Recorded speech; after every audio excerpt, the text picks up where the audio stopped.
Hey, family, and welcome back to what is becoming man, a journey down memory lane for me. I'll tell you that.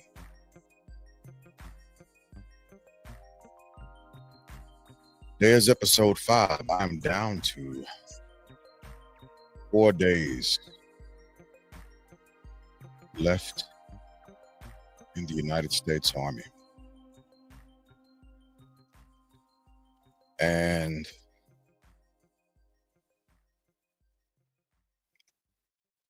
I'm going to start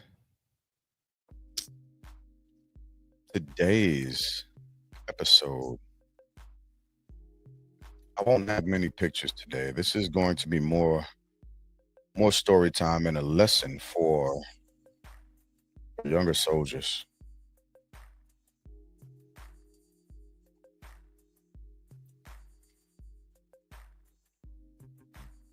December 31st,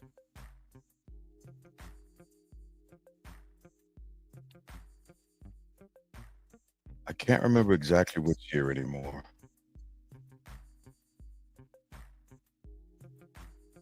2020, December 31st, 2020. I was celebrating my lady's birthday with her. And that morning, let me back up for a second.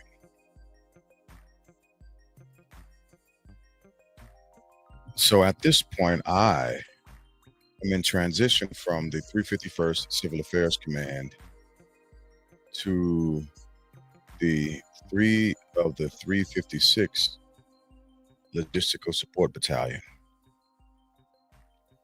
And I had met a few of the staffers. I had met Mr. Castro, and I had met uh, Sergeant Thomas and Captain Flint. Hadn't met the soldiers yet. And so I was on something that's like transitional uh, PTO.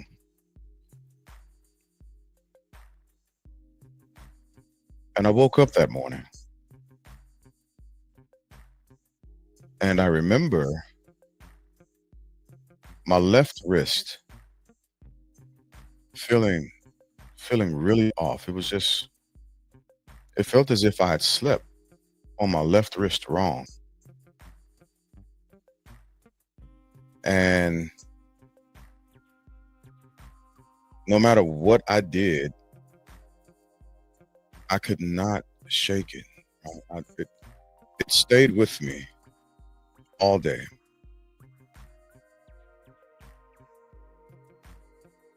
And so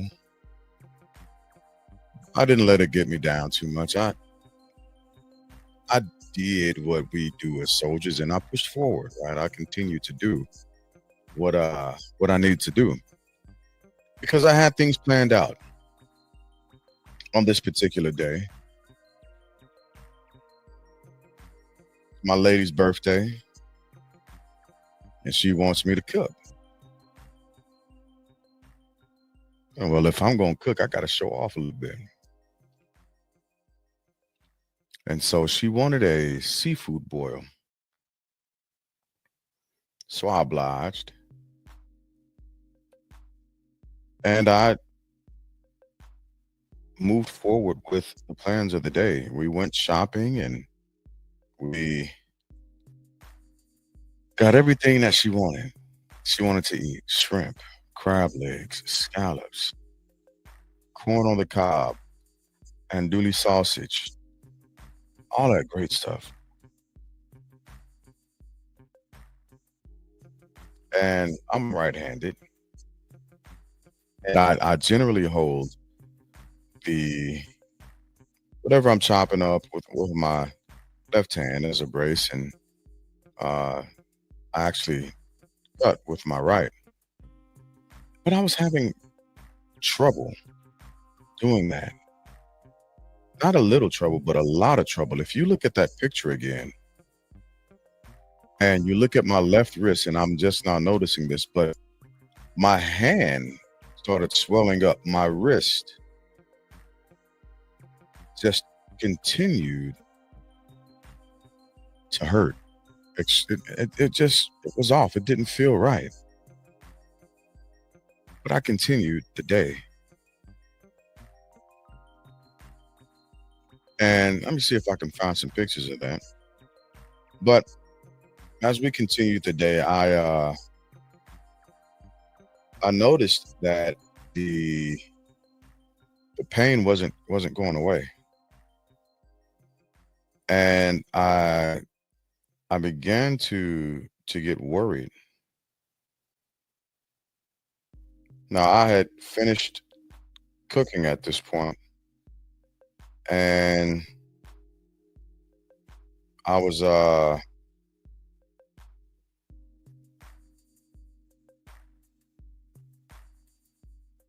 trying to do some prep work and make sure everyone was eating and all the other good stuff.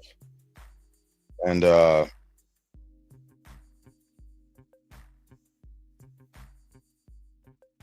tried continuing my day with a sense of normalcy, but I just couldn't continue. Long story short, I ended up having to leave the party a tad bit early. And I had to leave because the pain in my left wrist had begun to become so excruciatingly bad that it was wearing me out. And so I tried to go lay down, and I uh I remember trying to sleep. And I was hoping that by the time I woke back up after I had taken a nap, because maybe I did something wrong during the day and I just didn't know it. And so I was hoping that I could simply sleep it off, rub some dirt in it, as it were, and move on about the evening, and end up joining the party later on. Well,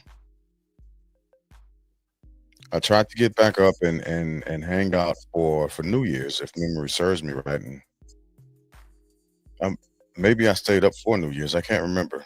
Actually, no, I couldn't because I was in some really excruciatingly bad pain. And I remember out of nowhere, my whole left arm began to go numb for a second. Not for a second, but for a bit. And so now I'm alarmed, and I'm feeling my chest, and I'm trying to make sure that, I was in fairly good shape, but I'm trying to make sure that I'm not having some type of heart attack or stroke or something of that nature. Oh my gosh, I was freaking out a little bit, but then it dawned on me. It's like, no, it's not that there's everything else that's hurting right now. It's just my left arm. I can't. My left arm hurts, and so I tried to begin to use my my hand and my arm, and I couldn't.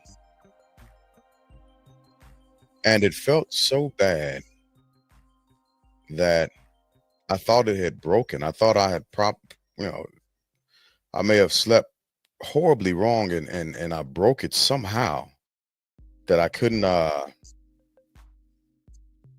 pop it back in place. But on observation, there was nothing sticking out. Bones didn't look as if they were out of sorts. How bad? And so I, as always, I tried to take a Motrin or something, and then it took ibuprofen, I think it was, an ibuprofen. I tried to take an ibuprofen, and I remember having the worst reaction to that medication that was supposed to be removing pain. Oh, it was bad. I ended up suffering from chills and then sweats, and then my wrist continued to swell. My hand began to follow there soon after, and that whole thing. Once feeling came back into my arm, it was the worst pain I had ever felt in my life physically. I had never felt anything that bad, and I thought it was broken because I've broken my wrist before when I was a kid, and I remember that pain. And this pain, it was totally different. So we decided to go to the hospital, to the emergency room, actually. And we get to the emergency room, and I'm being seen. And, I'm telling them what I feel is happening, and I'm asking, I'm getting x-rays done. And the, the nurse is trying to have me turn my wrist over so that they can take x-rays. But I'm telling her I can't move my wrist that far over, and if I do, it hurts. And this isn't an exaggerated pain. Yeah, this isn't one of those jokes like um a man catching a cold and then women knowing how it actually feels, like the pain thing. No, that wasn't it. This was literal pain.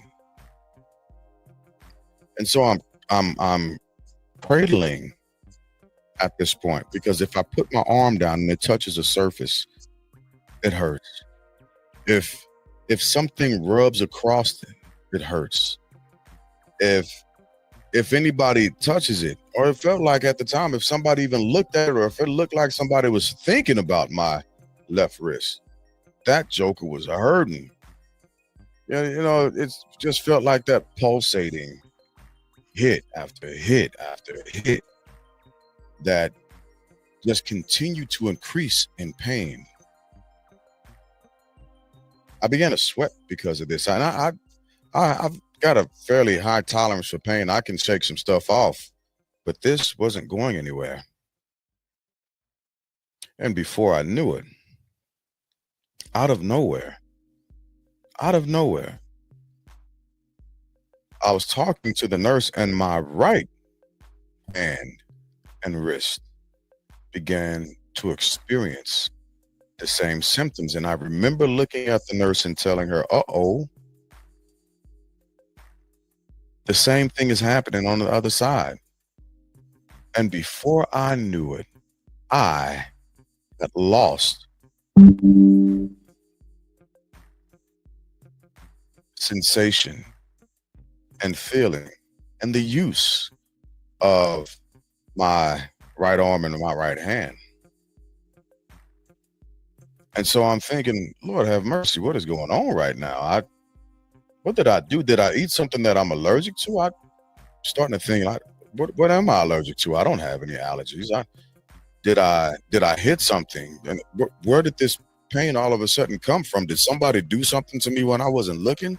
Did this nurse she was supposed to just take x-rays? Did she take something else? Did she do something different? Because now I can't use literally.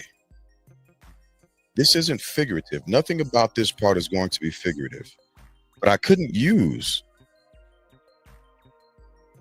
hands on my wrist. I had become so weak that I could not lift the pen to properly sign my name on a document. I remember kind of maneuvering my hand over the pen, and it's hurting every time my fingers would touch the desktop. So every time I touch the desktop, it hurts. Every time my forearm or my elbow rubs up against something, it hurts. And I position the pen in between my fingers and I sign something. And they didn't find anything broken. They didn't find any fractures or any tears or anything of that nature. This was in, well, this is technically the 1st of January 2021 at this point. And then, so what I remember is having to leave soon. I had to catch a flight back to California, San Jose, and I was I had a 2-hour drive south, Fort Hunter Liggett, California. If you know, you know. And so in my mind, I'm rationalizing and saying that I can do this. I can still make it. I can catch my flight. I can drive myself back. Mind you, when I say I could not use my hands and my wrist, that is literal. I couldn't do anything. I lost in the span of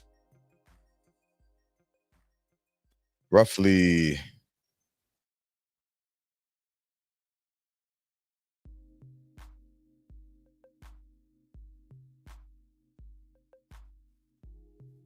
so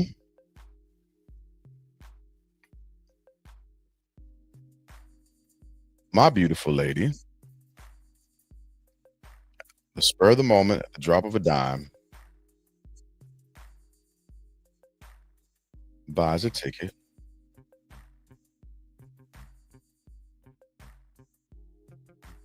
and I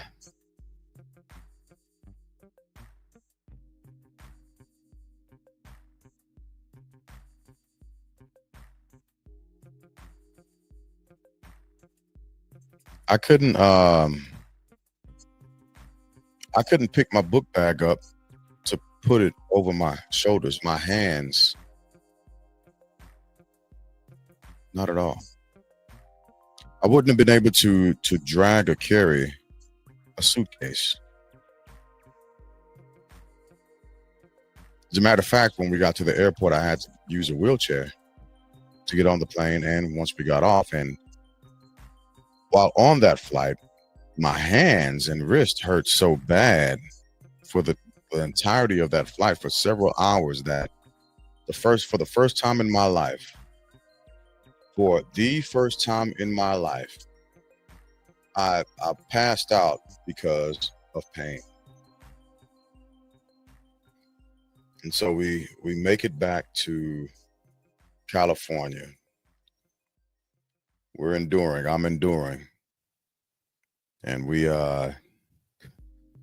decide once again, well, maybe they didn't know what they were talking about. Let's go to the hospital here in Mountain View. I'm familiar with the doctors. I know the type of work they do. It's a great hospital.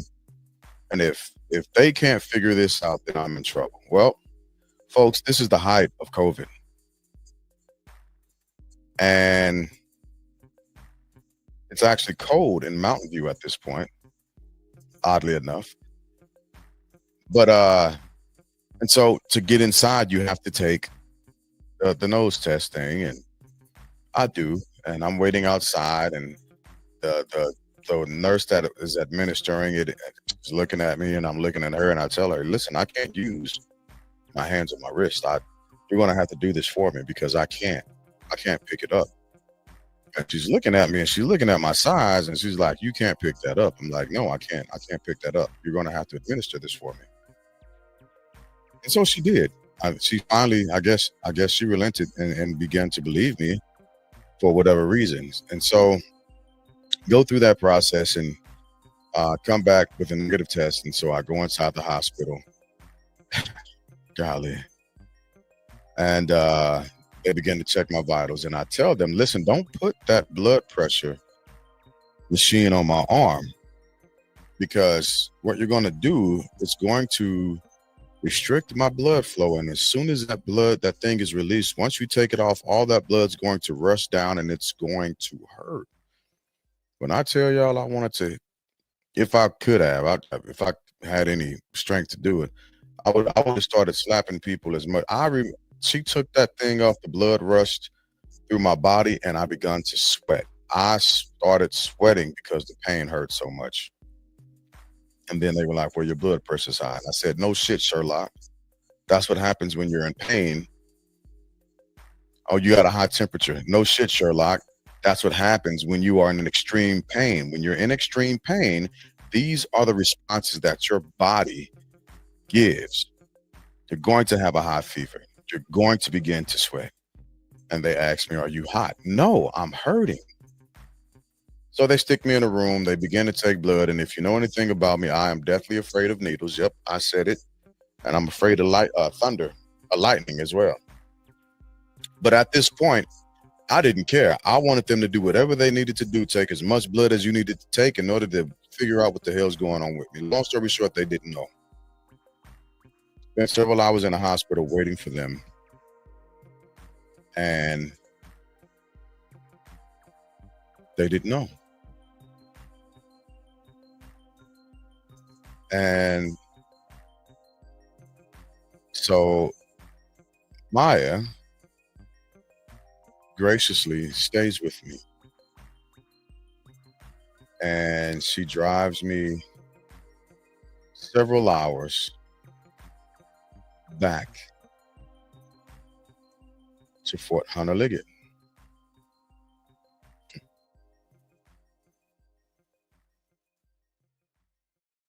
Now, I don't have any pain regimen whatsoever because they were afraid to give me anything. The doctor was afraid to give me anything because they didn't know what was going on. And so I'm just surviving without any pain regimen whatsoever. And so I try to figure out how to be seen, what to do, what's the next step. And we get to Fort Hunter Liggett. And again, nobody really knows me at this time. I'm literally new. I'm just there. And so Maya goes to work calling the chaplain and calling the unit and letting them know what my condition is. And I finally get help. And when I say I get help, let me be clear. Maya still had to work. And so she had to leave. And oh my, and I please, by all means, you gotta go, baby. You gotta get home. But she promised she was gonna come back out later, and she did. So she's calling the chaplain, and chaplain reaches out, and some of the members come over, and I'm still in an exorbitant amount of pain. I can't clean anything up. I can't pick anything up. Listen, I couldn't wipe myself. I couldn't turn the shower. I couldn't turn the water. I couldn't turn water on. I couldn't bring my arm up enough to turn on a spigot. I had to learn how to use my hands. Not my hands. Learn how to use my feet and my mouth in order to navigate life at this point. And the way I would sleep on my back with pillows behind my back, with my arms setting up something like this in one spot. And the only time I slept, because the pain it was like this. Never dipped down low enough to make it just easily bearable. You know, just the most humbling experience I've ever had in my life. The most humbling experience I've ever had in my life. And I'm still a sergeant first class. And I'm still, in my mind, I'm expected to do this. I can't go to work. I can't call out. I couldn't even pick my phone up to make calls. If somebody called me, I had to figure out how to answer my phone with my nose. Couldn't feed myself. And in order to eat, I had to put my face down on my table and eat my food that way.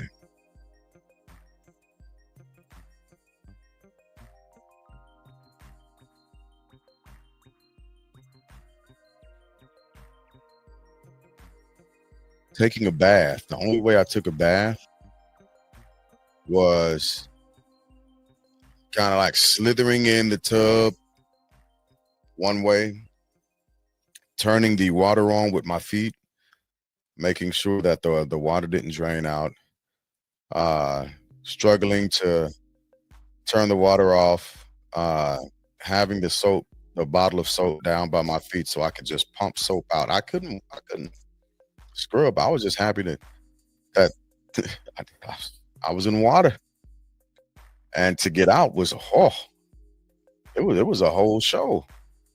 I had to let the water out because I didn't want to drown. So I'd have to let the water out, which makes your body feel heavy. Throw my legs over the side and kind of do another shrimp move to get out of the tub. Because again, to dry off, I would use I would get a towel with my feet, put it on my bed, and just kind of wiggle around a bit. It didn't work all that well. But during this time, and at the height of my pain, and this pain was so bad that again, the only time I slept is when it would creep back up and knock me out. Other than that, I'd be awake struggling through it because I couldn't get any pain regiments. Um, but my unit, the staff, they came to check on me.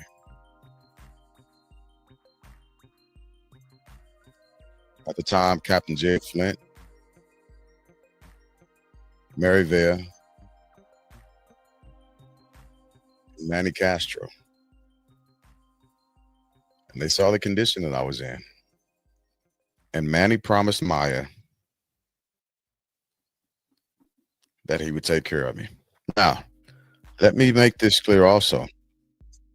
There came a time where I had to go to appointments, and Colonel Stephen Stanley, this man literally put the socks on my feet and tied my shoes and helped me get dressed, get out to the vehicle, put my seat belt on because I could not do any of this. I was a grown ass man. Lost all capabilities, all functions of my hands, my fingers, my wrists, my forearms, my elbows. And I tried to stay motivated. I tried to keep my hope up. It's tough, humbling. I want y'all to meet my family. My brother, my sister, my niece, my nephew, Manny and Olga. I had to live with these good people. I had to stay with them, with my children, um, for a night or two, so that I could get to a doctor to figure out what was going on with me. And this lasted. This is January, February, March. It wasn't until April that a doctor figured out what was going on with me. Again, I want to show y'all my family.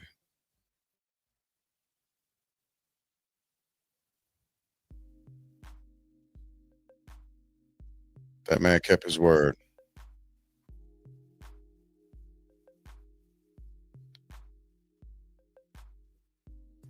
The measure of a man is how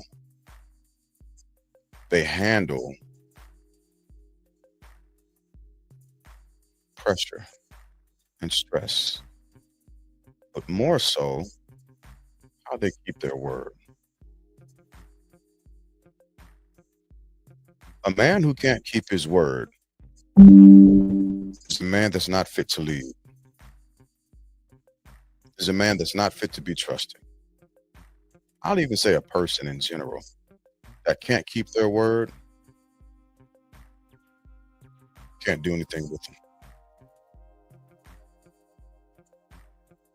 This brother fed me, brought food to my house, helped me get dressed, took me to my appointments. He even took me to pick my kids up because I still couldn't drive.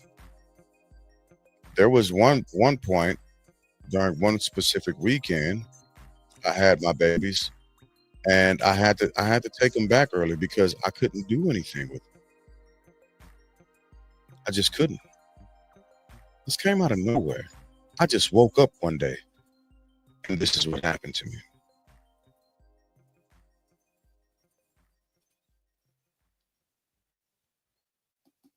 This woman right here,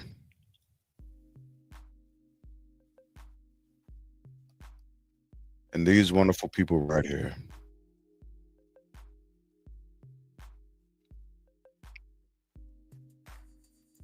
They kept me alive. I honestly could have easily died in that situation. That's how bad it was.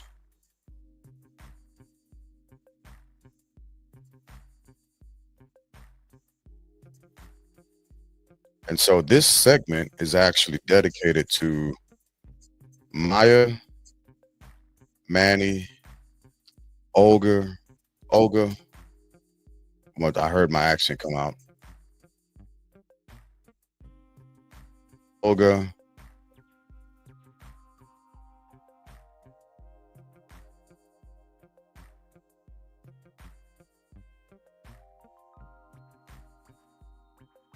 and everyone who dedicated time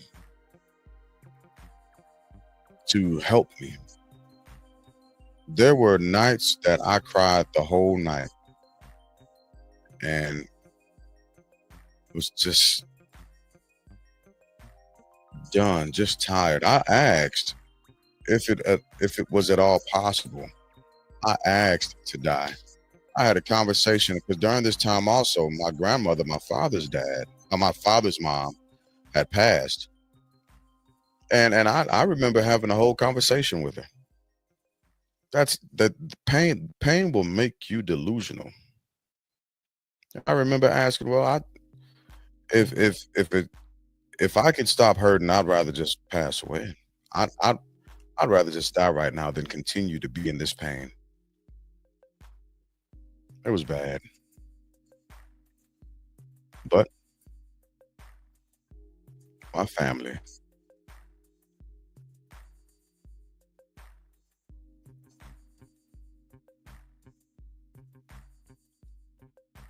kept me alive. I can't express how much that means to me and how much I thank you all, everyone who assisted me during this period, during that transition, and trying to get back to being a soldier again, being able to put my uniform on by myself, being able to put my boots on by myself, being able to put my socks on by myself, being able to put my belt on by myself. I also did a play still. I I was in a digital play. The play was called Rachel, as a matter of fact. It was one of the things that I spoke about the other night. I continued to do that digital play, and this was I finally got some movement back in my hands and my wrists and my arms, and I sweated it out. I sweated it out. I was still in pain, but kept my word that I would do that show. Just like Manny kept his word that he'd keep me alive. And because of that, because of all of these things happening for me and me not passing away, I gave the 3356 LSB the best leadership that I could offer them. in those soldiers as their acting first sergeant. I wanted to be entrenched with them. I wanted to take care of those soldiers. I wanted to instill a sense of pride in those soldiers. I wanted them to know that somebody was looking after them. Thank you for trusting me with that responsibility, soldiers. I appreciate that. Captain Flint, thank you for riding with me on that.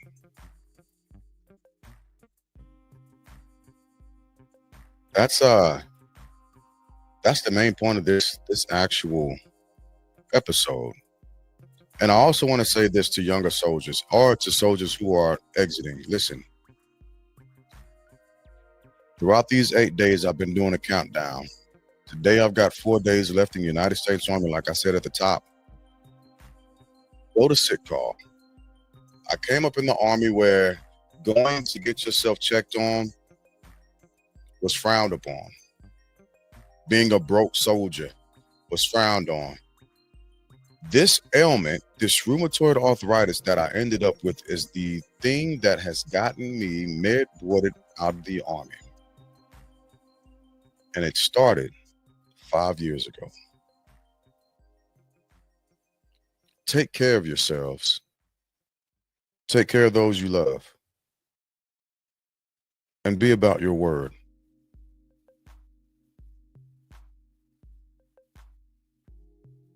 Now, tomorrow, I'll pick the story back up with the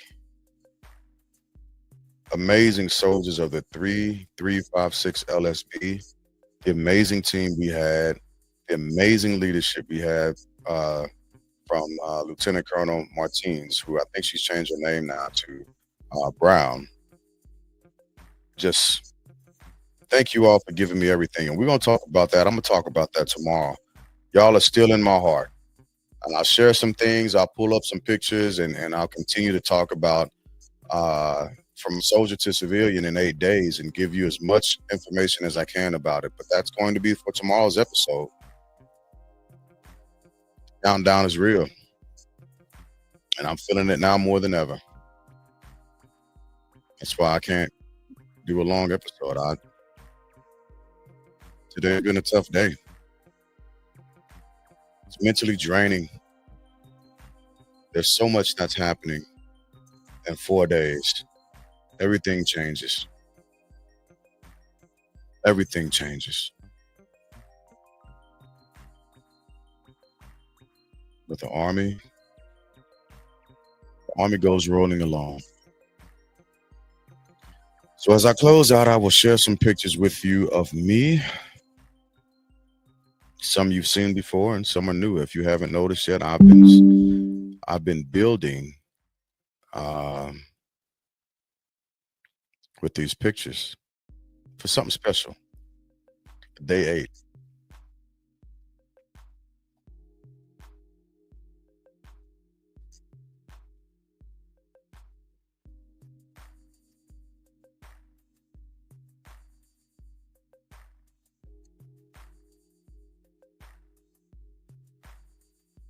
This is the AIT picture at Fort Lee that I was talking about. That hat was put on my head by Drill Sergeant Grayer.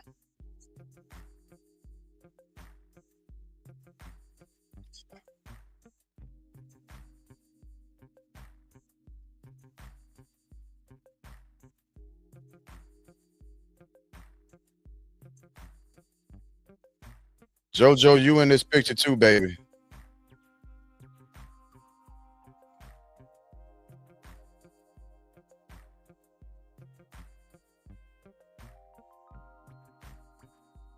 I don't know why I showed this, but hey, Ray. Actually, my buddy Ray, she's pushing forward to get a PhD. So congrats to you, Ray. This is the one that I want to show though. Yeah, that beautiful lady right there. Man.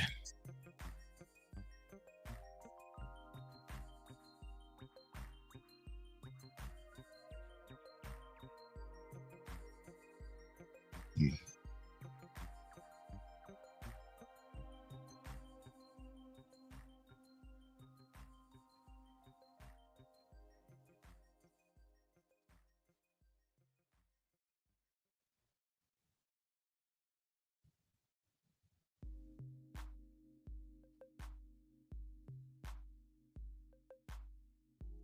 from soldier to civilian in 8 days.